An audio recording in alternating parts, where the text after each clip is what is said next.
کسی نے ایک دو روز پہلے مجھ سے پوچھا فون پر، کسی خاتون نے یہ خبر دی کہ یہاں آنے والی خواتین جو واز سننے خواتین آتی ہیں ان میں سے کسی نے یہ کہا ہے کہ میرے بارے میں یہ کہا ہے کہ ہم نے ان سے مسئلہ پوچھا جہیز کا تو اس نے کہہ دیا کہ لینا دینا جائز ہے۔ وہ مجھے فون پر دوسری خاتون پوچھ رہی تھیں کہ کیسٹ میں تو آپ نے بڑی تنبیہ کی ہے اس بات پر، اور یہاں بعض سننے آنے والی خواتین ان میں سے اس نے نام بھی بتا دیا کہ فلاں فلاں ہیں، پورا پتہ بتا دیا۔ وہ کہتی ہے کہ ہم نے آپ سے پوچھا تھا، آپ کہتے ہیں کہ جائز ہے۔ بہت افسوس ہوا، بہت افسوس، بہت افسوس۔ سب لوگ اس کا خیال رکھیں کہ کیا مجھے ایسا خائن اور ایسا بے دین سمجھتے ہیں کہ عام بات تو کچھ کرتا رہوں، کتابوں میں کچھ لکھتا رہوں، اور کوئی اگر پوچھے تو اس کو کسی مسئلہ سے اس کے خلاف کچھ اور بتا دوں۔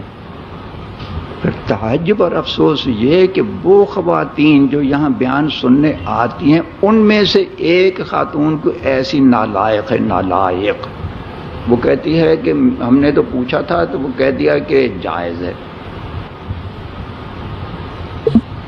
ایسی بات جو میں عام آواز میں کہتا ہوں، عام کتابوں میں چھاپتا ہوں، اس کے خلاف میں کسی سے کیسے کہہ دوں گا کہ یہ اپنی بات کے خلاف کیسے کہوں گا؟ آخر جس سے میں نے ایسے ان کے خیال کے مطابق کہا ہے تو میرا ان سے کوئی خصوصی ایسا تعلق کیا ہے؟ وہ کہ اللہ کی بیٹیاں ہیں۔ جیسے ادھر سرگودا میں بعض کا قصہ بتاتا رہتا ہوں، تصویر کے حرمت پر بیان ہو رہا تھا، کسی نے پرچہ لکھ کر دیا کہ یہ سیاسی مولوی کیوں تصویریں کھنچواتے ہیں۔ میں نے جواب میں کہا کہ میں تو اللہ کے اور اللہ کے رسول صلی اللہ علیہ وسلم کے احکام بتاتا ہوں۔ رہی یہ بات کہ کچھ لوگ، کچھ علماء کیوں کھنچواتے ہیں، وہ تو ان کا عمل ہے، وہ مجھ سے کیوں پوچھتے ہیں؟ ان سے پوچھیں۔ اور ساتھ میں نے یہ بھی کہہ دیا کہ ہو سکتا ہے کہ وہ خود کو اللہ کے بیٹے سمجھتے ہوں گے۔ یہود کہتے تھے نحن ابناء اللہ واحباؤہ، ہم اللہ کے بیٹے ہیں، اللہ کے محبوب ہیں۔ تو شاید یہ جس خاتون نے ایسے کہہ دیا، یا میں جو بعض عام کہتا ہوں، عام کتابوں میں لکھتا ہوں، اس کے خلاف کہہ دیتے کہ ہم نے پوچھا تھا، ہمیں اجازت دے دی، کہتے ہیں جائز ہے۔ تو یہ بھی ایسی سمجھتی ہوں گی کہ اللہ کی بیٹی ہے یا اللہ کی محبوبہ ہیں یا اللہ کی بیٹی ہیں، کچھ تو خیال ہوگا۔ میرے بارے میں یہ بدگمانی یہ تو ہو سکتی ہے نا کہ دوسرے لوگوں کو کچھ بتاتا ہے اور کسی ایک خاتون کو کچھ بتا دیا۔ اس لیے کبھی بھی سب خواتین کو بھی تاکید کرتا ہوں، اولاً تو کوئی بات بھی میرے بارے میں کسی بھی معتبر سے معتبر شخص سے سننے میں آئے اور وہ خود کو میرا مرید ظاہر کرتا ہو، بہت مقرر مرید ظاہر کرتا ہو، اور بات ایسی جو نئی سننے میں آئے تو اس پر ہرگز اعتماد نہ کریں جب تک مجھ سے تصدیق نہ کروا لیں۔ پھر خاص طور پر ایسی بات جو عام کیسٹوں میں بھری ہوئی ہے، کتابوں میں چھپی ہوئی ہے، عام مجمع میں کہتا رہتا ہوں، اس کے خلاف اگر کوئی کہتا ہے کہ میں نے تو پوچھا تھا تو ایسے کہہ دیا، تو اس سے پوچھیں یار تجھے کیسے کہہ دیا، آخر تیری خصوصیت ہے کیا؟ اس کو کان سے پکڑیں اور یہ کہیں کہ لکھوا کر دو، پھر اس کا پتہ بھی پورا پوچھ لیں، مجھے بتائیں کہ فلاں شخص نے ایسے ایسے کہا ہے، خواہ وہ کسی مرد نے کہا یا کسی عورت نے کہا، تو میں اس کی خبر دوں گا، کیوں کہا، مجھ پر الزام کیوں لگایا۔ ایک بات اور بھی، جو شخص کسی عالم پر بہتان لگاتا ہے، جو بات عالم نے نہیں کہی، کوئی اپنی طرف سے اس پر افتراء اور بہتان گھڑ دیتا ہے، اس کا مطلب تو یہ ہوا علماء اپنی جیب سے تھوڑا ہی مسائل نکالتے ہیں، علماء جو کچھ بھی کہتے ہیں وہ تو اوپر سے کہتے ہیں، اللہ کی باتیں ہوتی ہیں، اللہ کے رسول صلی اللہ علیہ وسلم کی باتیں ہوتی ہیں۔ حضرت ابو ہریرہ رضی اللہ تعالی عنہ سے کسی نے کوئی مسئلہ پوچھا، انہوں نے بتایا، تو پوچھنے والا کہتا ہے کہ یہ رسول اللہ صلی اللہ علیہ وسلم کا ارشاد ہے جو آپ بتا رہے ہیں۔ ابو ہریرہ رضی اللہ تعالیٰ عنہ کو بہت غصہ آیا، فرمائے ابو ہریرہ کی جیب سے ہے، سمجھ گئے؟ غصے میں آ کر کہنے لگے کہ کیا تو یہ سمجھتا ہے کہ میں نے جو تجھے بتایا وہ ابو ہریرہ کی جیب سے نکل رہا ہے؟ ارے جو کچھ کہتے ہیں اوپر ہی سے تو کہہ رہا ہوں۔ ڈانٹا اسے اس طریقے سے۔ علماء جو کچھ بتاتے ہیں وہ اللہ کی باتیں بتاتے ہیں، اللہ کے رسول صلی اللہ علیہ وسلم کی باتیں بتاتے ہیں، اپنی جیب سے نکال کر آپ لوگوں کو نہیں پکڑاتے رہتے۔ تو جو شخص کسی عالم پر افتراء باندھ دیتا ہے کہ اس نے یہ کہا، اس کا مطلب یہ ہوا کہ وہ رسول اللہ صلی اللہ علیہ وسلم پر اور اللہ تعالیٰ پر افتراء باندھ رہا ہے۔ عالم وہ بات کہے گا جو اللہ نے کہی یا اللہ کے رسول نے کہی۔ اس نے بہتان باندھا کہ عالم نے یہ بات کہی ہے، تو بات کہاں پہنچی؟ یعنی اس نے یہ کہہ دیا کہ اللہ نے یہ بات کہی ہے، اللہ کے رسول نے کہی ہے صلی اللہ علیہ وسلم۔ اور رسول اللہ صلی اللہ علیہ وسلم نے فرمایا من کذب علی متعمدا فلیتبوأ مقعدہ من النار، جو شخص مجھ پر جان بوجھ کر جھوٹ باندھے گا جہنم میں ٹھکانہ بنائے، جہنم میں۔ کتنی سخت وعید ہے۔ ایک بات تو اس خاتون نے یہ کہی، اور پھر یہ ولیات اللہ وہی ہیں جو یہاں بیان سننے آتی ہیں، انہی میں سے ایک ہے۔ وہ جمعے کے دن آئیں گی انشاءاللہ تعالیٰ تو سن لیں گی جو کچھ خطابات ان کو مل رہے ہیں۔ اللہ کر کے اس جمعہ میں آ جائے، اگر نہیں آئی تو میں تحقیق کر لوں گا، پھر اس کے گھر پہنچواؤں گا بات۔ دوسرے بات، کسی خاتون نے یا کسی دوسری نے جہیز کے بارے میں یہ بات بتائی کہ والدین یہ کہتے ہیں کہ ہم تو اپنی اولاد کو دیتے ہیں محبت سے، بیٹی سے محبت ہے تو بیٹی سے محبت کی وجہ سے والدین اپنی اولاد کو دیتے ہیں، اس میں حرج کیا ہے؟ حرج کیا ہے؟ گھر بیٹھے بیٹھے بات کر لینا آسان ہے، ذرا کسی کو نبض تو دکھائیں، نبض تو پتہ چلے گا کہ حرج ہے یا نہیں ہے۔ ہمیں کہتی ہے دنیا تم ہو دل والے جگر والے، ذرا تم بھی تو دیکھو کہ ہو تم بھی تو نظر والے۔ گھر میں بیٹھ کر بات بنا لینا آسان، کسی صاحب نظر کو نبض دکھائیں، وہ بتائے گا کہ تیرے اندر کون سی خرابی ہے۔ ایسے بیٹھے بیٹھے باتیں نہ بنا لیا کریں۔ اب ذرا اس کی تفصیل بتاتا ہوں، اللہ تعالیٰ صحیح کہنے کر سمجھنے کی توفیق عطا فرمائے۔ یہ جو کہتے ہیں کہ بیٹی سے محبت ہے، محبت کی بنا پر ہم جہیز دیتے ہیں، ذرا اس کا تجزیہ سنیے۔ جب بیٹی پیدا ہوئی اس وقت میں بھی محبت تھی، پیدا ہونے کے وقت سے لے کر شادی کے وقت تک محبت ہے، شادی ہو جانے کے بعد بھی مرتے دم تک محبت رہے گی۔ سو جہیز دیتے وقت محبت کو جوش آتا ہے، اس سے پہلے جب سے پیدا ہوئی اس کو دیتے رہتے دیتے ہی رہتے ہیں، اور شادی کے وقت میں اگر نہیں دیا بعد میں دیتے رہیں، مرتے دم تک جتنا چاہیں دیتے رہیں، کون روکتا ہے؟ بات تو یہ ہو رہی ہے کہ شادی کے وقت میں جو جہیز دیتے ہیں آگے پیچھے اتنی محبت جوش نہیں مارتی، اس وقت میں دیتے ہیں۔ تو یہ کیوں؟ اس کی وجہ یہ ہے کہ اگر نہیں دیں گے تو لوگ تانے دیں گے، ناک کٹ جائے گی، ناک، لوگوں میں عزت نہیں رہے گی، لوگ تانے دیں گے۔ لڑکے کو گھر سے ایسے نکال دیا جیسے مر۔ نمبر 1 کہ عورتوں سے مشورہ تو قطعاً نہ کریں۔ حضور اکرم صلی اللہ علیہ وسلم نے فرمایا کہ جب تک تمہارے کام آپس میں مشورے سے طے پائیں گے، اور جب تک تمہارے غنی لوگ، مالدار لوگ سخی رہیں گے، اور جب تک تمہارے حکام نیک لوگ رہیں گے، اس وقت تک زمین کا ظاہر زمین کے باطن سے تمہارے لیے بہتر ہے، یعنی زندہ رہنا موت سے بہتر ہے۔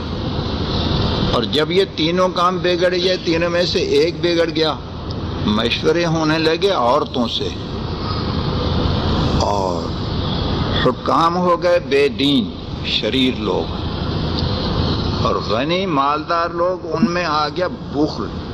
جب یہ تین کام ہو گئے یا تینوں میں سے کچھ ہونے لگے تو پھر اس زندگی سے موت بہتر ہے، پھر زمین کا پیٹ تمہارے لیے زمین کے ظاہر سے زیادہ بہتر ہے۔ اس لیے عورتوں سے مشورہ تو قطعاً نہ لیا جائے، خاص طور پر شادی وغیرہ کے معاملات میں تو لوگ یہ سمجھتے ہیں کہ یہ تو ہے ہی عورتوں کا کام، سارا انہی کے سپرد کر دیتے ہیں، یہ انہی کا کام ہے۔ یہ بالکل غلط ہے، شریعت کے بھی خلاف ہے، عقل کے بھی خلاف ہے۔ انسان عقل سے کام لے اور اللہ تعالیٰ کے حکم کے مطابق کام کرے۔ عورتوں سے بالکل، عورتوں سے اگر پوچھنا ہو تو اس میں دو مصلحتیں سامنے رکھ کر تھوڑا سا پوچھ لیا جائے۔ ایک مصلحت تو یہ کہ ذرا سی دل جوئی ہو جائے، تھوڑا سا اس کو خوش کرنے کے لیے بات تو تیری بالکل نہیں مانیں گے، یہ تو دل میں طے کر لے، تیری بات تو قطعاً نہیں مانیں گے، بس یہ تو دل میں طے شدہ ہو۔ آگے ذرا سی دل جوئی کے لیے بیگم صاحبہ کیا فرماتی ہیں، یا اسی طریقے سے تھوڑی سی بات تو ذرا سی دل جوئی ہو گئی۔ دوسری بات یہ ہے کہ کبھی کبھی ایسے بھی ہو جاتا ہے کہ انسان کے ذہن میں بھی اللہ تعالیٰ بعض دفعہ ایسی بات ڈال دیتے ہیں جو بڑے بڑے عقلاء کے ذہن میں نہیں آتی۔ تو جو کام آپ کرنا چاہتے ہیں اس کی سب صورتیں، ہو سکتا ہے کہ عورتیں کے ذہن میں کوئی بات آ جائے تو تھوڑا سا دوسرے رخ تھوڑا سا غور کر لیں، مگر اس کی رائے کو، اس کے قول کو فیصل ماننا تو الگ رہا، فیصلہ اس کے مطابق کریں یہ بات تو الگ رہی، اس کو کچھ بھی وقت نہ دیں۔ مان یہ کہ دراصل جیسے بیگم کو پیار کر لیا تھوڑا سا، ایسے یہ بھی پیار کی بات چلیے، کیا خیال ہے؟ اگر وہ بات اس کی ماننا بھی اپنی عقل میں آئی مردوں کے مشورے سے تو ٹھیک ہے بیگم تیری بات صحیح ہے دیکھی، اور اگر نہیں آئی تو اس کو پیار کر دیں، ٹھیک ہے تو ایسی صحیح ہے، ماشاء اللہ تعالیٰ بہت اچھی ہے، اگر کوئی بات نہیں، ایسے کر کے تھوڑی سی اس کی دلجوئی کے لیے کر لیں۔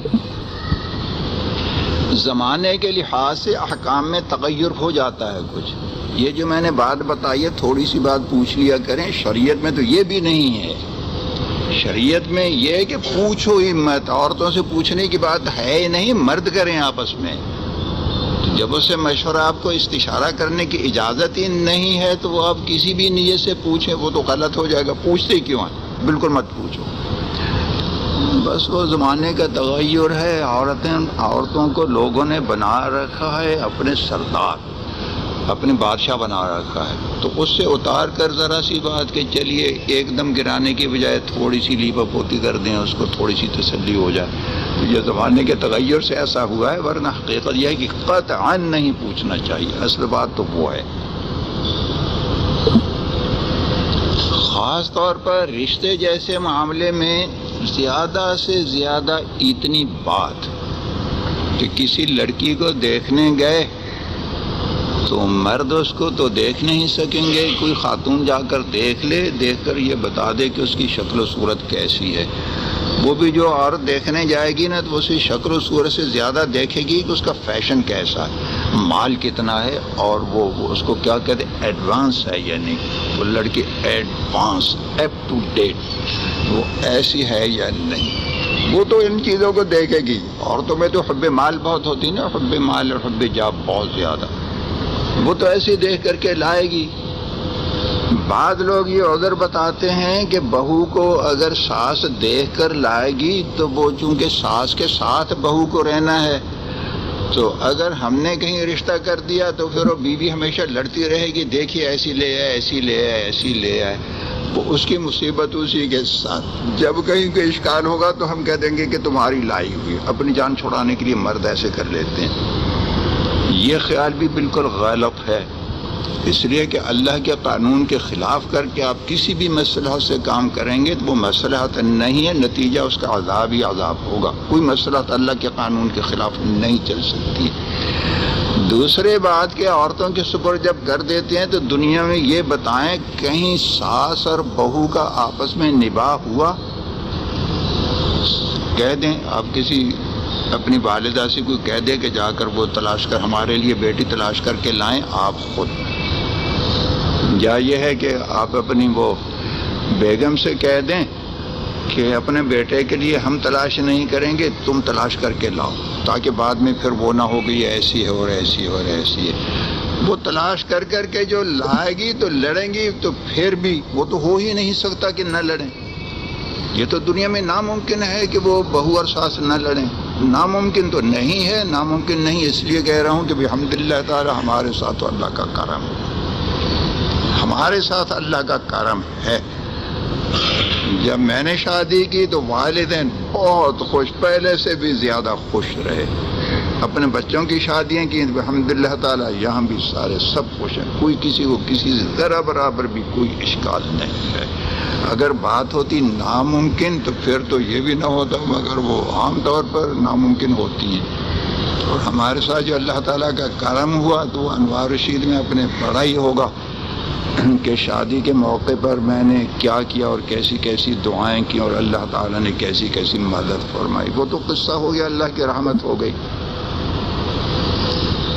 عام طور پر کیا ہے، آپ نے کہہ دیا بیگم سے کہ لڑکی تلاش کر کے آپ ہی لائیں، یا داماد تلاش کر کے آپ ہی لائیں، عورتوں کے ذمے لگا دیا۔ عورتوں میں تو عقل اتنی ہوتی نہیں ہے، وہ کتنی تلاش کر کر کے لائیں، اور جیسے شادی ہوئی دوسرے تیسرے دن پھر وہی قصہ شروع ہو جاتا ہے۔ تو ایک عورت یہ کہہ رہی تھی کہ جب میں بہو بن کر آئی تو ساس اچھی نہ ملی، اور جب میں بہو اپنے گھر میں لائی تو بہو اچھی نہ ملی۔ یہ نہیں کہتی کہ میں اچھی نہیں ہوں، بہو بن کر آئی تو ساس سے لڑتی رہی، اب وہ اپنی بہو لائی تو اپنی بہو سے لڑ رہی ہے، تو یہ نہیں تسلیم کرتی کہ خرابی اس میں ہے، ادھر ساس سے بھی لڑتی رہے بہو سے بھی لڑ رہی ہے۔ تو یہ کہہ رہی ہے کہ جب میں بہو بن کر آئی تو ساس اچھی نہ ملی، اور جب اب ساس بنی اور بہو کو لائی تو بہو اچھی نہیں ملی۔ وہ سارا اعتراض دوسروں پر، وہ تو آپ کتنا بھی عورتوں کے سپرد کر دیں اپنی جان چھڑانے کے لیے، وہ تو لڑیں گی لڑیں گی لڑیں گی، جب تک دین نہیں ہوگا تو لڑیں گی، اور آپ کو بھی تباہ کریں گی، خود بھی تباہ، آپ کو بھی تباہ۔ اس لیے یہ نظریہ کہ بعد میں جس کو وہ عورتیں لائیں گی تو ان کے ساتھ مصالحہ رہے گا، وہ ایسا نہیں ہو سکتا، وہ لڑائی تو ہوتی رہے گی۔ لوگ کہتے ہیں، ابھی 2-3 دن کی بات ہوئی، کسی نے فون پر بتایا کہ لوگ یہ کہتے ہیں کہ بچوں پر پابندی اگر لگاتے ہیں تو بچوں کا ذہن بند ہو جاتا ہے، بگڑ جاتے ہیں۔ بچوں کو آزادی دی جائے تو پھر کہتے ہیں کہ ان کا ذہن کھل جاتا ہے۔ پوچھنے والے نے یہ بتایا کہ ہمارا تجربہ بھی ہے، ایسے لوگ تجربہ بھی بتاتے ہیں کہ بچوں کو آزادی دے دو، جو چاہو کرتے پھرو، تو وہ بچے سدھر جاتے ہیں، ذہن کھلتا ہے، خوب پھلتے پھولتے ہیں، اور روک ٹوک کرتے ہیں تو بچوں کا ذہن خراب ہوتا ہے۔ تو میں نے ان کو بتایا کہ اللہ کا قانون ہے، اللہ کا قانون ہے، بچوں پر پابندی رکھو، اللہ کے قانون پر عمل کرتے ہوئے اگر آپ کا بچہ خدا نخواستہ کافر بھی ہو گیا، فاجر ہو گیا، ڈاکو بن گیا، کچھ بھی بن گیا، آخرت میں آپ کے پاس جواب موجود ہے، یا اللہ میں نے تیرے قانون کے مطابق عمل کیا، آگے اس میں اثر رکھنا یا نہ رکھنا وہ تیری طرف سے تھا، میرے ذمہ جو کچھ تو نے حکم لگا تھا میں نے تو کر دیا۔ آگے حضرت نوح علیہ السلام اپنے بیٹے کو مسلمان نہیں کر سکے، بیوی کو مسلمان نہیں کر سکے، لوط علیہ السلام اپنے بیوی کو مسلمان نہیں کر سکے، ابراہیم علیہ السلام اپنے ابا کو نہیں کر سکے، حضور اکرم صلی اللہ علیہ وسلم اپنے چچا کو نہیں کر سکے، حضرت آدم علیہ السلام کا بیٹا دیکھے اپنے بھائی کو قتل کر دیا، تو کیا ان کی تربیت میں کوئی کہہ سکتا ہے کہ نبی کی تربیت میں کوئی نقص تھا؟ تربیت میں نقص نہیں، دعا میں نقص نہیں، کوشش میں نقص نہیں، وہ اللہ تعالیٰ اپنی قدرت دکھاتے ہیں۔ تو اگر بچوں پر پابندی پورے طور پر شریعت کے مطابق پابندی بھی، دعائیں بھی، اور اپنی ہمت پر نظر کی بجائے اللہ پر نظر رہے، یہ ہم جو کچھ کر رہے ہیں وہ تو اس لیے کر رہے ہیں کہ ہمیں اللہ تعالیٰ کا حکم ہے، حکم کے بندے ہیں، نظر رہے اللہ تعالیٰ کی رحمت پر۔ اس کے بعد اولاد کتنی بھی بگڑ جائے، قیامت کے روز جواب موجود ہے، یا اللہ ہم نے تو تیرے اس کے مطابق عمل کیا، آگے ہدایت تو تیرے اختیار میں تھی، اور اگر معاملہ ہو گیا الٹا، ڈھیل دو جی، ڈھیل دو، ڈھیل دو، بچوں کو ڈھیل دو، ایسے ان کا ذہن جو ہے وہ کھلتا ہے، اور اس کے بعد وہ بن گیا ولی اللہ، وہ بن گیا فضیل ابن عیاض، بن گیا کہیں بہت بڑا ولی اللہ بن گیا، قیامت میں گردن تمہاری پکڑی جائے کہ اس کا آگے بننا یا نہ بننا وہ تو ہماری دستگیری سے ہے، نالائق تو نے اولاد کے لیے کیوں کچھ نہیں کیا، روک تو کیوں نہیں کرتا تھا، مناسب سزا موقع پر کیوں نہیں دیتا تھا، نگرانی کیوں نہیں کی، وہ ولی اللہ بن گیا تو ہمارا کرم ہو گیا، تجھے تو لے جائیں گے کھینچ کر جہنم میں، تو نے اپنا فرض کیوں ادا نہیں کیا۔ موسیٰ الذی ربہ فرعون مرسل وموسیٰ الذی ربہ جبریل کافر۔ سامری کا نام بھی موسیٰ تھا اور اس کی پرورش کی جبریل علیہ السلام نے، سامری کی پرورش کی جبریل علیہ السلام نے، وہ تو اتنا بڑا کافر، اور حضرت موسیٰ علیہ السلام کی پرورش کی فرعون نے، اور ان کو اللہ تعالیٰ نے بنا دیا رسول، تو کیا بننے والا کیا نہیں ہے وہ تو اللہ تعالیٰ کی حکمتیں ہیں، مقدرات میں سے ہیں، بندہ تو بندہ ہے کہ اللہ کے انسان جتنا زیادہ پریشان ہوتا ہے تو دل کو بہلانے کے لیے پھر وہ تدبیریں کرتا ہے، اتنے پیسے خرچ کرتے ہیں، اتنا وقت صرف کرتے ہیں، قیمتی سے قیمتی اب ٹی وی رکھتے ہیں، گھنٹوں گھنٹوں دیکھتے رہتے ہیں، معلوم ہوا کہ دل بہت پریشان ہے، بہت پریشان۔ ٹی وی دیکھنے سے آپ کی پریشانی کچھ زائل ہو جاتی ہے مگر اب بھی باقی رہتی ہے، تو پھر وہ سالیوں سے باتیں کر کے اور سالیاں اپنے وہ بہنوئیں سے باتیں کر کے تو وہ بھی اپنا دل بہلاتی، تفریحات میں جا جا کر دل بہلاتے ہیں، سب کا جواب یہی ملے گا کہ دل بہلانے کے لیے۔ اچھا اور دیکھیے یہ جو بے دین لوگ ہیں نا، بظاہر تو اس پر بڑا تعجب ہوگا مگر وہ بات جب سمجھ میں آ جائے تو تعجب نہیں رہے گا۔ جتنے لوگ زیادہ بے دین ہیں اور خاص طور پر اسکولوں، کالجوں، یونیورسٹیوں میں، یہ ہنستے بہت زیادہ ہیں، بہت زیادہ ہنستے، مچلتے، کودتے، اچھلتے، آپ لوگوں کو تو زیادہ تجربہ ہوگا، حتیٰ کہ اتنا زیادہ کودتے ہیں کہ بعض دفعہ استادوں پر بھی کود جاتے ہیں۔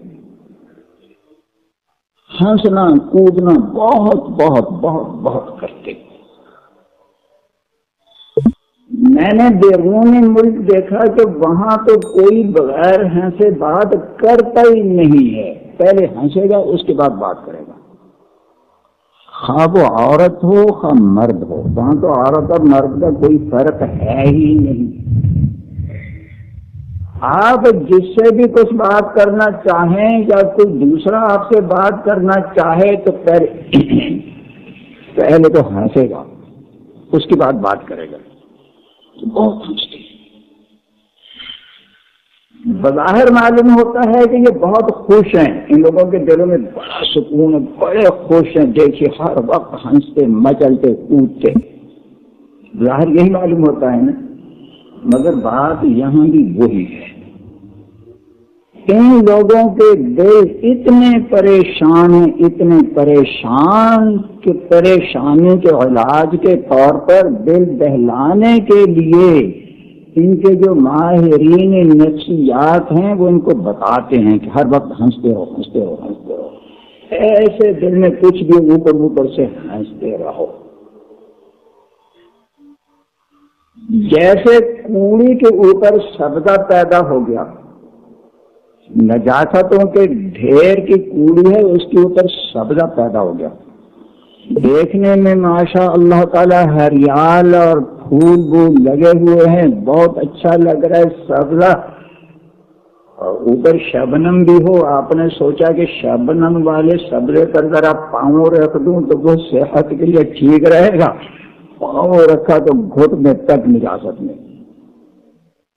ان لوگوں کا حال یہ ہے، اوپر سے نظر آ رہا ہے کہ بہت خوش و خرم ہے، بہت خوش و خرم، مگر ان کے دلوں کو دیکھیں تو آرے چل رہے ہیں، دلوں پر آرے، اور دلوں کے حالات معلوم کرنے کے لیے زیادہ گہرے غور و خوض کی ضرورت نہیں، ذرا ان کے قریب رہ کر تھوڑا سا دیکھ لیں، گھروں کے حالات معلوم کریں، عذاب کیسی کیسی پریشانیاں، اور عذاب تو اپنی جگہ پر خود گھروں میں لڑائی جھگڑے، بیوی شوہر کے جھگڑے، بھائی بھائیوں کے جھگڑے، ماں باپ کے اولاد سے اور اولاد کے ماں باپ کے جھگڑے، کتنے پریشان، بہت پریشان، بہت پریشان۔ دنیا بھر کی پریشانیاں میرے علم میں اس لیے آ جاتی ہیں، یہ لوگ کہتے ہیں کہ پڑھنے کو بتا دیں، کچھ پڑھنے کو بتا دیں، کچھ پڑھنے کو بتا دیں، بہت پریشان، بہت پریشان، بہت پریشان۔ اور جو پریشانیاں میرے علم میں لائی جاتی ہیں وہ سارے اسی قوم کے ہوتے ہیں، یہ زیادہ ہنسنے والے، کودنے والے، مچلنے والے، ایسے معلوم ہوتا ہے کہ بہت خوش ہیں، بہت خوش ہیں، اور اندر سے مرے جا رہے ہیں، کٹے جا رہے ہیں۔ تو یہ بات ایک ثابت ہو گئی کہ ان کے دل بہت ہی پریشان ہیں۔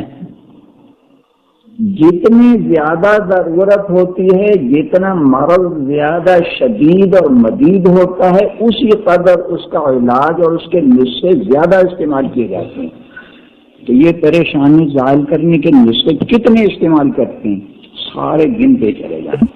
ٹی وی بھی ہوا، عورتوں اور مردوں کا غیر محرم کا آپس میں اختلاط بھی ہوا، تفریحات بھی ہوئی، طرح طرح کے کھیل بھی ہوئے، ہنسنا کودنا بھی ہوا، جب بھی بات کریں ہنسے ہنسے ہنس ہنس کر ساری باتیں۔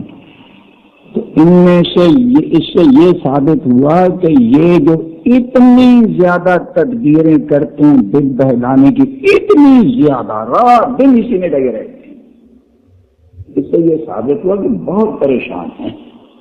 اگر تھوڑی سی پریشانی ہوتی تو 5-10 منٹ ٹی وی دیکھنے سے ختم ہو جاتی، وہ تو پریشانی ہی پریشانی، پریشانی ہی پریشانی۔ میں نے تو بیرون ملک کفار تک سے تسلیم کروا دیا کہ تم لوگوں کا دل پریشان ہے۔ وہ تسلیم کیسے کرواتا تھا؟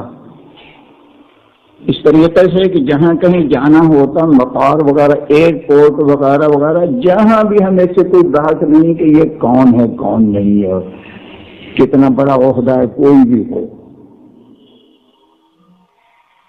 جہاں جانا ہوتا تھا ذرا کھڑے ہونا پڑا کسی وجہ سے، کسی کام سے، تو میں اپنے ساتھی سے کہتا تھا جو انگریزی جانتا تھا، اس سے کہتا تھا کہ اس سے یہ کہو کہ تمہارا دل پریشان کیوں ہے۔ پوچھتا نہیں تھا کہ پریشان ہو یا نہیں، بلکہ یہ کہ تمہارا دل پریشان کیوں ہے، سوال کرتا تھا۔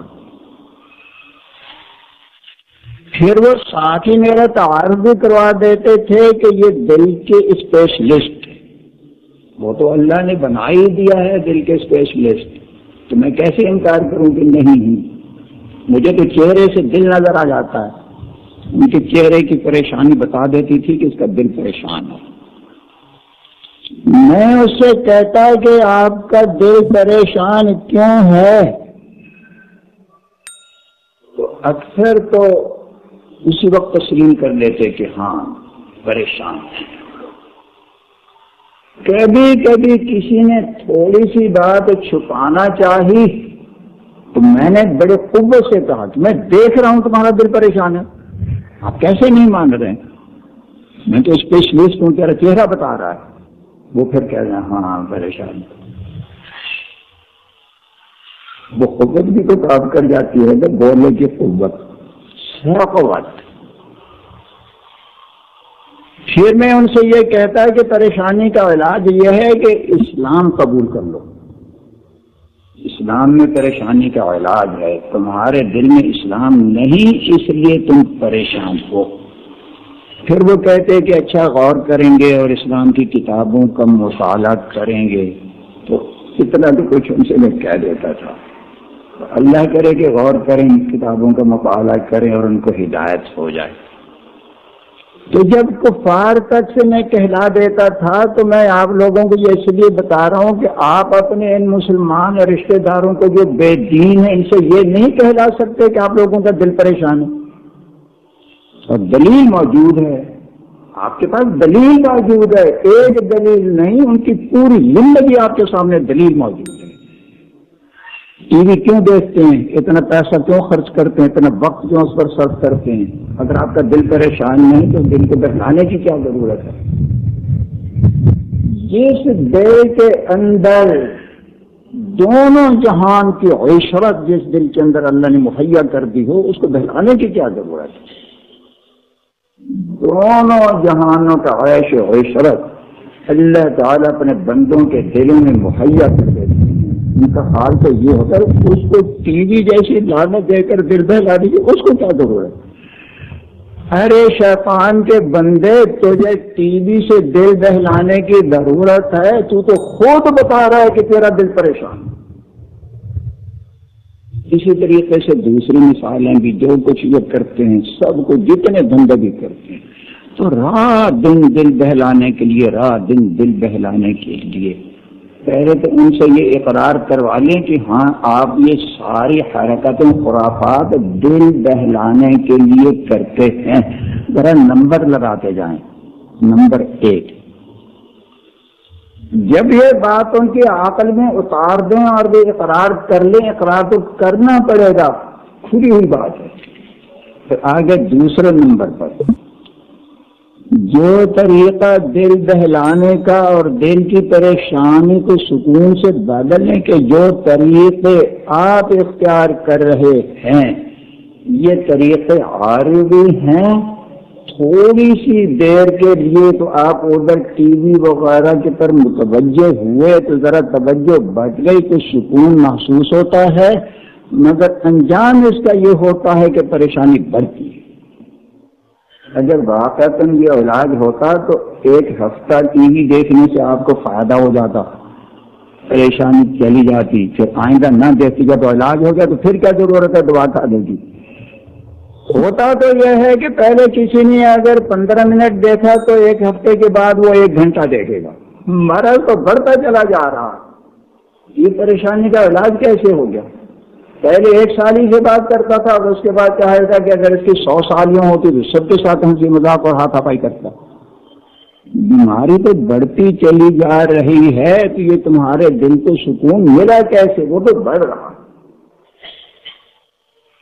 اس کی مثال تو ایسے ہو گئی جیسے گدھے کی دم کے نیچے لگ گیا کانٹا، اور کانٹا بڑا زبردست لگا، درد ہو رہا ہے۔ جو تدبیر سوچتا ہے سکون حاصل کرنے کی، پریشانی زائل کرنے کی، جیسے یہ ٹی وی والے، وہ سمجھتا ہے کہ اس کا علاج یہ ہے کہ دم لگاؤ، وہ زور سے دم لگاتا ہے، وہ دم لگائی، رانوں سے جا کر ٹکرائی تو کانٹا اور آگے، وہ درد تو بڑھ گیا۔ پھر دوسری بار دم لگاتا ہے اور بڑھ گیا، تیسری بار اور لگاتا ہے اور بڑھ گیا، کانٹا اور آگے اور آگے اور آگے۔ آپ ان لوگوں کو دیکھیں، جتنی بار ٹی وی دیکھیں گے، جتنے سال دیکھیں گے، پریشانی بڑھتی چلی جائے گی، بڑھتی چلی جائے گی، اس میں کمی نہیں ہوگی۔ یہ نسخہ غلط استعمال کرتے ہیں۔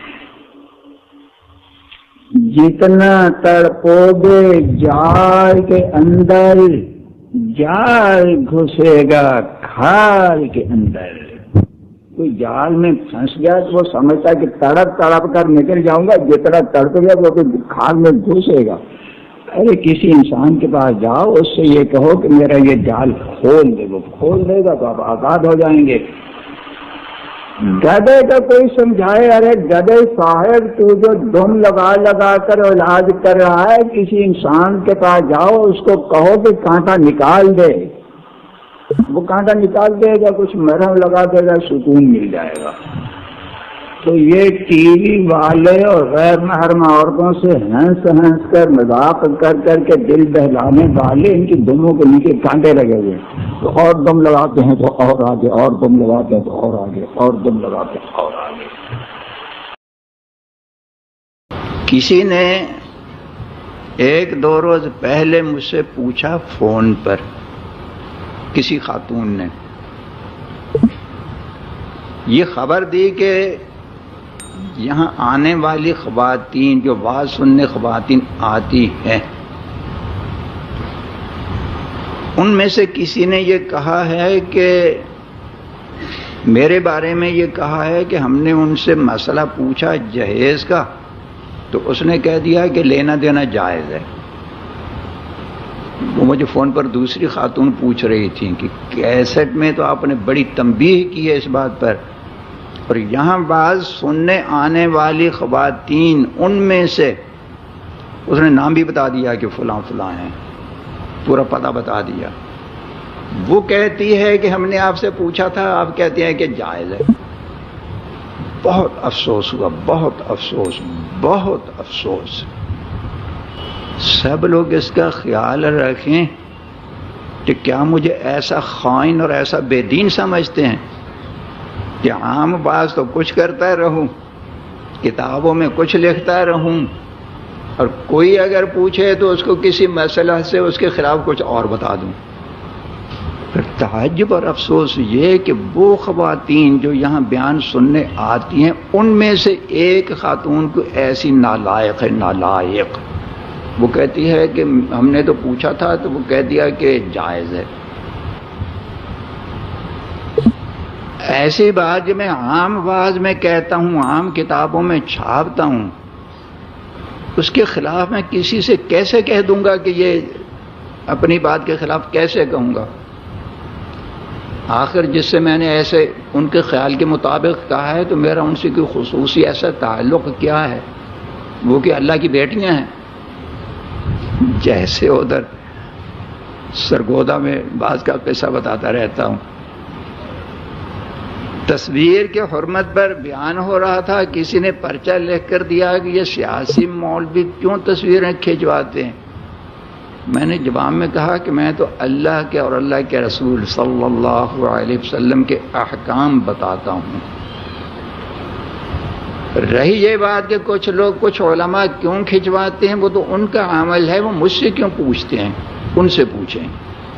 اور ساتھ میں نے یہ بھی کہہ دیا کہ ہو سکتا ہے کہ وہ خود کو اللہ کے بیٹے سمجھتے ہوں گے۔ یہود کہتے تھے نحن ابناء اللہ واحباؤہ، ہم اللہ کے بیٹے ہیں، اللہ کے محبوب ہیں۔ تو شاید یہ جس خاتون نے ایسے کہہ دیا، یا میں جو بعض عام کہتا ہوں، عام کتابوں میں لکھتا ہوں، اس کے خلاف کہہ دیتے کہ ہم نے پوچھا تھا، ہمیں اجازت دے دی، کہتے ہیں جائز ہے۔ تو یہ بھی ایسی سمجھتی ہوں گی کہ اللہ کی بیٹی ہے یا اللہ کی محبوبہ ہیں یا اللہ کی بیٹی ہیں، کچھ تو خیال ہوگا۔ میرے بارے میں یہ بدگمانی یہ تو ہو سکتی ہے نا کہ دوسرے لوگوں کو کچھ بتاتا ہے اور کسی ایک خاتون کو کچھ بتا دیا۔ اس لیے کبھی بھی سب خواتین کو بھی تاکید کرتا ہوں، اولاً تو کوئی بات بھی میرے بارے میں کسی بھی معتبر سے معتبر شخص سے سننے میں آئے اور وہ خود کو میرا مرید ظاہر کرتا ہو، بہت مقرر مرید ظاہر کرتا ہو، اور بات ایسی جو نئی سننے میں آئے تو اس پر ہرگز اعتماد نہ کریں جب تک مجھ سے تصدیق نہ کروا لیں۔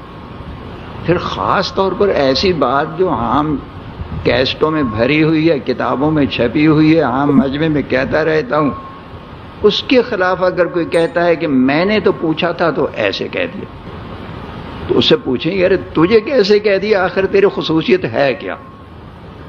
اس کو کان سے پکڑیں اور یہ کہیں کہ لکھوا کر دو، پھر اس کا پتہ بھی پورا پوچھ لیں، مجھے بتائیں کہ فلاں شخص نے ایسے ایسے کہا ہے، خواہ وہ کسی مرد نے کہا یا کسی عورت نے کہا، تو میں اس کی خبر لوں گا، کیوں کہا، مجھ پر الزام کیوں لگایا۔ ایک بات اور بھی، جو شخص کسی عالم پر بہتان لگاتا ہے، جو بات عالم نے نہیں کہی، کوئی اپنی طرف سے اس پر افتراء اور بہتان گھڑ دیتا ہے، اس کا مطلب تو یہ ہوا علماء اپنی جیب سے تھوڑا ہی مسائل نکالتے ہیں، علماء جو کچھ بھی کہتے ہیں وہ تو اوپر سے کہتے ہیں، اللہ کی باتیں ہوتی ہیں، اللہ کے رسول صلی اللہ علیہ وسلم کی باتیں ہوتی ہیں۔ حضرت ابو ہریرہ رضی اللہ تعالی عنہ سے کسی نے کوئی مسئلہ پوچھا، انہوں نے بتایا، تو پوچھنے والا کہتا ہے کہ یہ رسول اللہ صلی اللہ علیہ وسلم کا ارشاد ہے جو آپ بتا رہے ہیں۔ ابو ہریرہ رضی اللہ تعالیٰ عنہ کو بہت غصہ آیا، فرمائے ابو ہریرہ کی جیب سے ہے، سمجھ گئے؟ غصے میں آ کر کہنے لگے کہ کیا تو یہ سمجھتا ہے کہ میں نے جو تجھے بتایا وہ ابو ہریرہ کی جیب سے نکل رہا ہے؟ ارے جو کچھ کہتے ہیں اوپر ہی سے کہہ رہا ہوں۔ ڈانٹا اسے اس طریقے سے۔ علماء جو کچھ بتاتے ہیں وہ اللہ کی باتیں بتاتے ہیں، اللہ کے رسول صلی اللہ علیہ وسلم کی باتیں بتاتے ہیں، اپنی جیب سے نکال کر آپ لوگوں کو نہیں پکڑاتے رہتے۔ تو جو شخص کسی عالم پر افتراء باندھ دیتا ہے کہ اس نے یہ کہا، اس کا مطلب یہ ہوا کہ وہ رسول اللہ صلی اللہ علیہ وسلم پر اور اللہ تعالیٰ پر افتراء باندھ رہا ہے۔ عالم وہ بات کہے گا جو اللہ نے کہی یا اللہ کے رسول نے کہی۔ اس نے بہتان باندھا کہ عالم نے یہ بات کہی ہے، تو بات کہاں پہنچی؟ یعنی اس نے یہ کہہ دیا کہ اللہ نے یہ بات کہی ہے، اللہ کے رسول نے کہی ہے صلی اللہ علیہ وسلم۔ اور رسول اللہ صلی اللہ علیہ وسلم نے فرمایا من کذب علی متعمدا فلیتبوأ مقعدہ من النار، جو شخص مجھ پر جان بوجھ کر جھوٹ باندھے گا جہنم میں ٹھکانہ بنائے، جہنم میں۔ کتنی سخت وعید ہے۔ ایک بات تو اس خاتون نے یہ کہی، اور پھر یہ ولیات اللہ وہی ہیں جو یہاں بیان سننے آتی ہے، انہی میں سے ایک ہے۔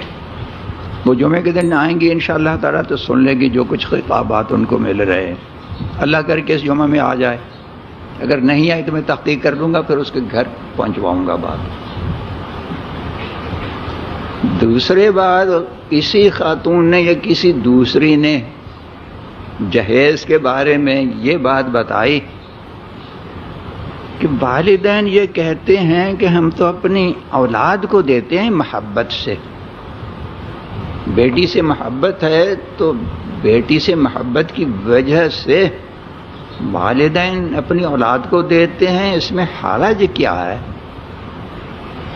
حرج کیا ہے؟ گھر بیٹھے بیٹھے بات کر لینا آسان ہے، ذرا کسی کو نبض تو دکھائیں، نبض تو پتہ چلے گا کہ حرج ہے یا نہیں ہے۔